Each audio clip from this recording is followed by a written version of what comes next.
humanity suffers from a deeply ingrained, almost pathological delusion regarding our relationship with the Earth. We look at the ancient monolithic mountain ranges that scar the surface of our planet, and we view them not as insurmountable barriers, but merely as engineering inconveniences. Armed with dynamite, heavy steel drills, and industrial arrogance, we violently bore massive holes straight through the hearts of these sleeping titans. We carve narrow, dark, concrete arteries deep beneath millions of tons of solid rock. And as we drive our vehicles through these claustrophobic artificial caverns, we blindly trust that our engineering will indefinitely hold up the crushing weight of the world above us. We believe that the subterranean darkness is just another road, but the underworld is not our domain. It is an alien, hostile, and utterly unforgiving environment. When we enter the belly of a mountain, we are entirely dependent on artificial light, artificial ventilation, and absolute mechanical perfection. If just one of those fragile systems catastrophically fails, that magnificent tunnel ceases to be a marvel of modern engineering and instantly becomes the most inescapable, claustrophobic mass grave ever conceived. The year is 1982. The geopolitical landscape of the world is gripped by the freezing, paranoid tension of the Cold War. But in the rugged, unforgiving terrain of Afghanistan, the Cold War has erupted into a brutally hot, bloody, and exhausting conflict. The Soviet Union is deeply entrenched in a grueling war of attrition against Afghan Mujahideen fighters. To sustain this massive military apparatus, to feed the tanks, the helicopters, and the thousands of soldiers scattered across the harsh country, the Soviet military heavily relied on one singular, vital geographical artery, the Salang Pass, cutting directly through the towering, majestic, and lethal peaks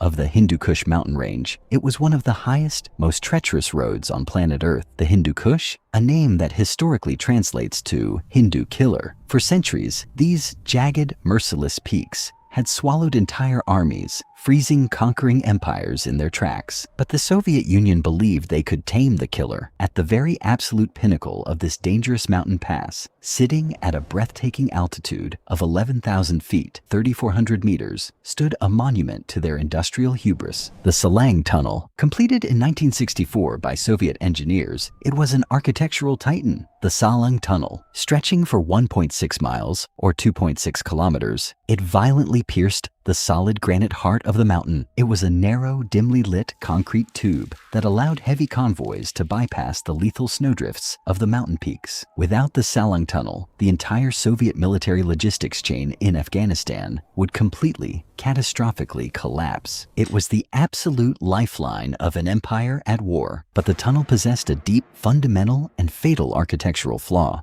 Built originally for sparse, civilian traffic in the 1960s, it was never designed to handle the massive, relentless, choking flow of heavy diesel-burning military convoys. The walls were weeping with freezing condensation, permanently blackened by years of unwashed, toxic soot.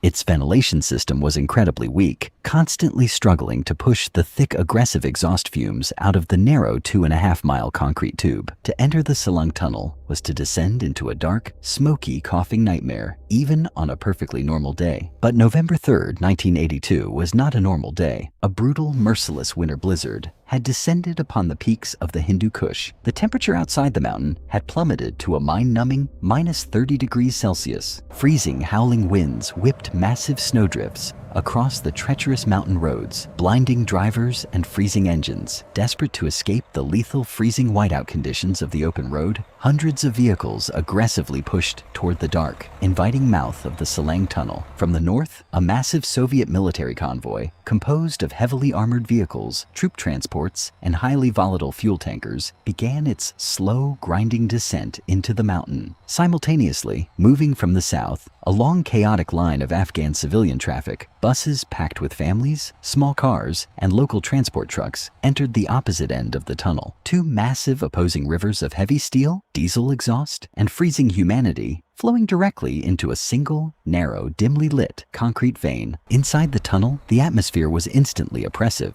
The air was thick, hot, and choked with the aggressive black smoke of hundreds of heavy idling diesel engines. The dim yellow incandescent lights, bolted to the curved concrete ceiling, barely penetrated the toxic smog. Drivers could barely see the taillights of the vehicles just a few feet in front of them. The deafening, echoing roar of heavy engines, reverberating off the concrete walls, made communication absolutely impossible. They were nearly a mile deep inside the solid rock, millions of tons of granite pressing down from above. And then, in the pitch-black suffocating center of the tunnel, the fatal spark was struck. The exact details of the incident remain buried deep within heavily redacted classified KGB archives. But what is mathematically certain is that a catastrophic collision occurred in the blinding smog. An incredibly heavy military vehicle violently smashed into a massive Soviet fuel tanker in the dark claustrophobic confines of the concrete tube.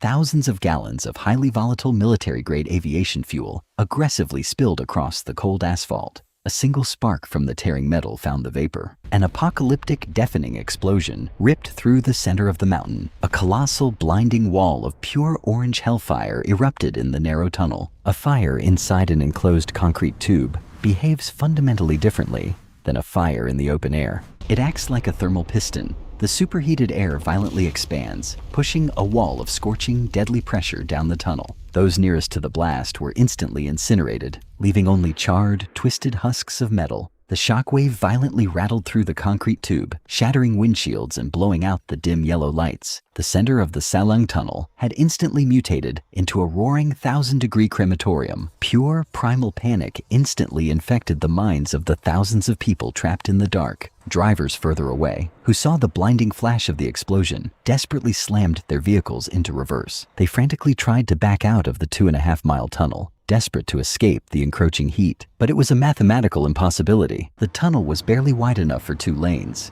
As terrified drivers aggressively tried to maneuver massive military trucks and long passenger buses in a space barely wide enough for a sedan, chaos ensued. Tires screeched, clutches burned, metal sheared aggressively against concrete. They violently crashed into the walls and into each other. Within minutes, the vehicles became permanently wedged against the concrete, forming an impenetrable, tangled barricade of crushed steel and rubber. The gridlock was absolute. But the true, terrifying scale of the disaster was unfolding at the very entrances of the tunnel. Because the tunnel was curved and incredibly long, the military commanders and civilian drivers entering from the freezing blizzard outside had absolutely no idea that the center of the mountain was burning. Desperate to escape the minus 30-degree blizzard, more and more trucks, buses, and cars aggressively poured into the tunnel from both the north and south entrances. They were blindly packing themselves into the concrete tube, sealing the exits behind the trapped victims. Nobody could move forward. Nobody could move backward. Nearly 3,000 human beings were now hopelessly, permanently locked inside a burning mountain. But the fire, as horrific as it was not the true apex predator of the Salang Tunnel. The explosion had violently destroyed the tunnel's already fragile, inadequate electrical ventilation system. The massive industrial fans that pumped fresh air into the mountain ground to a permanent, dead halt. Deep inside the gridlock, miles away from the freezing entrances, the trapped drivers faced a horrifying, agonizing dilemma. The air outside their vehicles was dropping to freezing temperatures, yet the atmosphere was rapidly filling with the thick, black, toxic smoke of the burning fuel tankers. To survive the freezing cold, to keep the heaters running in their cars and buses, the terrified civilians and soldiers made a fatal, tragic decision. They kept their engines running. Hundreds of heavy diesel trucks and cars sat locked in absolute gridlock, their engines aggressively idling, consuming the rapidly depleting oxygen in the sealed concrete tube. A fire requires massive amounts of oxygen to survive. Heavy engines require oxygen to idle. Human beings require oxygen to breathe. In the sealed subterranean void, a ruthless mathematical competition for the last remaining molecules of air began, and humanity was destined to lose. As the oxygen levels plummeted, a silent, invisible, and completely merciless killer began to flood the tunnel. Carbon monoxide, drowning in the ocean, is a violent, desperate, and agonizing physical struggle. But carbon monoxide asphyxiation is a terrifyingly quiet, insidious thief.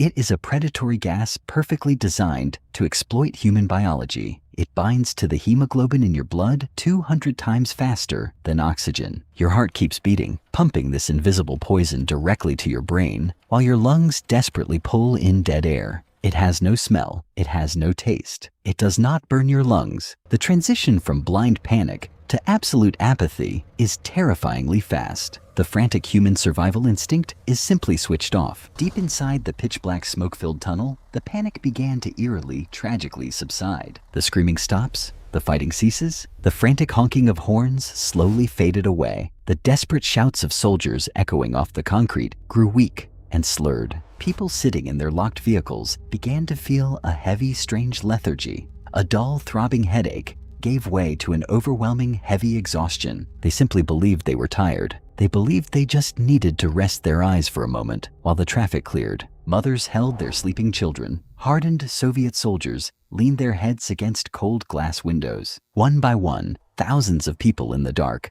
simply closed their eyes, drifting into a heavy, peaceful sleep from which they would never ever wake up. The roaring fire eventually died, starved of the very oxygen it had consumed. But the engines kept running, pumping invisible poison into the void, until they too, starved of air, sputtered and died. A profound, heavy, and deeply terrifying silence fell over the inside of the mountain. It took several days for the thick toxic smoke to finally clear enough for heavily masked Soviet rescue teams to penetrate the depths of the tunnel. When they stepped into the pitch-black concrete tube, the beams of their flashlights illuminated a scene of incomprehensible, liminal horror. It was a perfectly preserved, 2-mile-long subterranean necropolis. Hundreds of vehicles, military trucks, civilian buses, small cars were perfectly parked in a chaotic, tangled gridlock. Their headlights were still glowing faintly in the dark mist. The windshield wipers on several buses were still uselessly sweeping back and forth, but there was no movement inside. The rescuers looked through the glass windows and recoiled in absolute psychological terror. Inside the vehicles sat thousands of people, perfectly still, perfectly frozen in time. There was no signs of a desperate struggle, no bloody fingernail marks on the glass, no crushed doors. They were simply sitting in their seats, their hands still resting gently on the steering wheels, looking as if they were patiently waiting for the traffic to move. They had been entirely erased by the invisible air they breathed. The Soviet government, completely terrified of the political fallout and desperate to maintain the illusion of absolute military control in Afghanistan, immediately suppressed the reality of the disaster. The KGB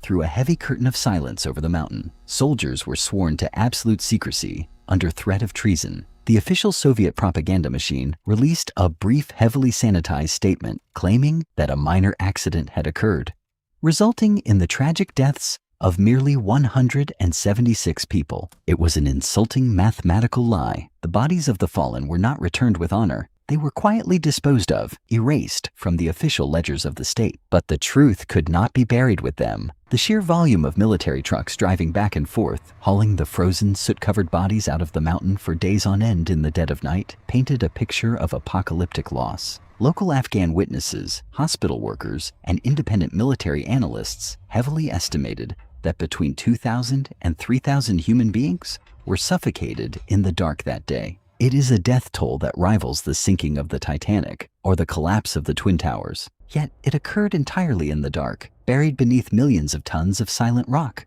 The Salang Tunnel disaster remains one of the most terrifying, unacknowledged mass casualty events in modern human history. It proved that our grand subterranean shortcuts are nothing more than fragile illusions of control. We drill through the earth, lay our concrete, and install our lights, believing we have defeated the mountain. But the mountain is infinitely patient. It does not need to move to kill us.